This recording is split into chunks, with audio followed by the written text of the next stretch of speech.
The Lord be with you. And with your spirit. A reading from the Holy Gospel according to Luke. Glory to you, O Lord. The angel Gabriel was sent from God to a town of Galilee called Nazareth, to a virgin betrothed to a man named Joseph, of the house of David. And the virgin's name was Mary. And coming to Mary, the angel said, "Hail, favored one, the Lord is with you." But Mary was greatly troubled at what was said, and pondered what sort of greeting this might be. Then the angel said to her, "Do not be afraid, Mary, for you have found favor with God. Behold, you will conceive in your womb and bear a son, and you shall name him Jesus. He will be great and will be called Son of the Most High. And the Lord God will give him the throne of David, his father, and he will rule over the house of Jacob forever, and of his kingdom there will be no end." But Mary said to the angel, "How can this be, since I have no relations with a man?" And the angel said to her in reply, "The Holy Spirit will come upon you, and the power of the Most High will overshadow you. Therefore, the child to be born will be called Holy, the Son of God. And behold, Elizabeth, your relative, has also conceived a son in her old age, and this is the 6th month for her, who was called barren, for nothing will be impossible for God." Mary said, "Behold, I am the handmaid of the Lord. May it be done to me according to your word." Then the angel departed from her. The Gospel of the Lord. Praise to you, Lord Jesus Christ. Please be seated.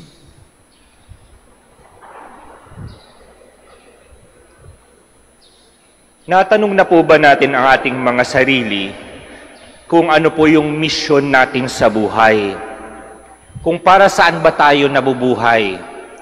Para saan ba't naandito tayo? Ano po ba exactly yung misyon na tinutukoy ko?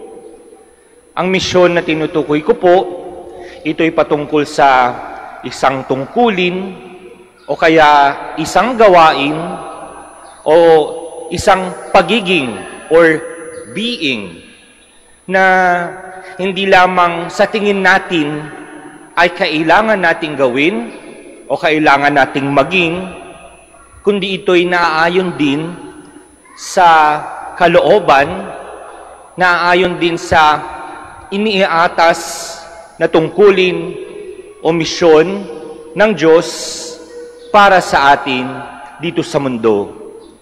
Bakit ba kailangan nating malaman ang misyon natin sa buhay? Bakit ba kailangan nating magawa o matanggap ang misyon natin sa buhay?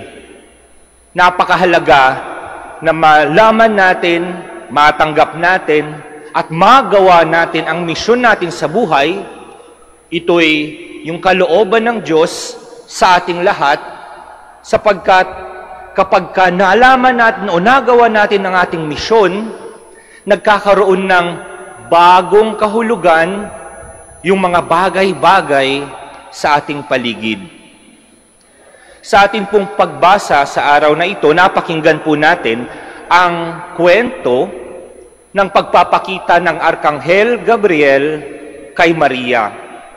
Ano ba yung purpose? Para saan ba at nagpakita si Arkanghel Gabriel kay Maria? Hindi lamang para sabihin na, "Hi, hello." Hindi.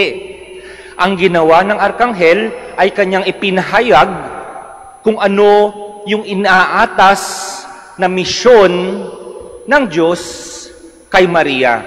At ano yung misyon na yon? Ito yung dalhin sa kanyang sinapupunan ang anak ng Diyos. Kailangan nating malaman ang ating misyon, ang kalooban ng Diyos sa atin, sapagkat kailangan nating maintindihan na kung anuman ang inaatas sa atin ng Diyos na misyon natin sa buhay, ay Kanya tayong tutulungan. Sa ating pagbasa muli, di ba nga nagtanong ang ating Birhen Maria, paano mangyayari na dadalhin ko sa aking sinapupunan ang anak ng Diyos, ako'y isang birhen? Ang sagot naman ng Arkanghel Gabriel, sa pamamagitan ng Espiritu Santo, dadalhin mo sa iyong sinapupunan ang anak ng Diyos. Anong nais niyang ipahiwatig sa buhay natin, sa misyon na niaatas ng Diyos sa atin? Na kapag tayo ay binigyan ng misyon ng Diyos, tayo din ay binibigyan ng karampatang grasya upang magawa natin ang misyon na ito. Father, ano nga ba talaga yung misyon na yan? Para kasing ang bigat-bigat. Ang misyon po ba yan ay yung para maging madre, para maging pare? Ang misyon po ba na yan ay bukasyon? Oo, ang misyon na ito ay isang bukasyon sapagkat ito yung pagtawag ng Diyos sa atin para gawin ang tungkulin sa ating mundo o sa ating konteksto sa panahon natin ngayon. At isipin natin na ang bukasyon, usually kasi pagka sinabi natin bukasyon patungkol sa pagpapari o pagmamadre, hindi. Ang bukasyon ay para sa lahat. At ang bukasyon ay patungkol sa iba't ibang estado ng buhay, patungkol sa iba't ibang tungkulin sa buhay na kailangan nating gawin na inaatas ng Diyos sa atin. Maaring ang ating misyon o ating bukasyon ay as simple as maging mabuting ina sa ating mga anak. O kaya ang misyon natin sa buhay ay maging isang mabuting guro na maturuan natin yung ating mga estudyante hindi lamang ng kaalaman, kundi yung mga values, mga katangian na nararapat sa pagiging isang Kristiyano o pagiging isang mabuting tao. Maaring ang misyon po natin ay alagaan natin yung mga may sakit nating mahal sa buhay. For example, yung nanay or tatay natin na meron ng demensya. O kaya yung apo natin, aalagaan yung apo na ito ay medyo mahirap makontrol yung disiplina. Ang bawat bagay na aking nabanggit ay isa sa maaring bukasyon or misyon na iatas ng Diyos sa atin. Bakit natin kailangan malaman ang bukasyon or misyon natin sa buhay? Sapagkat kung ito ay ating nagawa, ganun na lamang ang fulfillment o ang kasiyahan na idudulot sa atin ito. Sapagkat ibig pong sabihin ay nai-align natin yung ating pagiging, yung ating mga tungkulin dun sa kung ano ang kalooban ng Diyos sa atin. Yung magagampanan natin na may bagong kahulugan ng mga bagay-bagay upang kahit sa gitna ng mga challenges na maaari nating makaharap, ay makakapagpatuloy tayo sapagkat alam natin na ang Diyos ay sumasa atin sa pamamagitan ng Kanyang Espiritu Santo.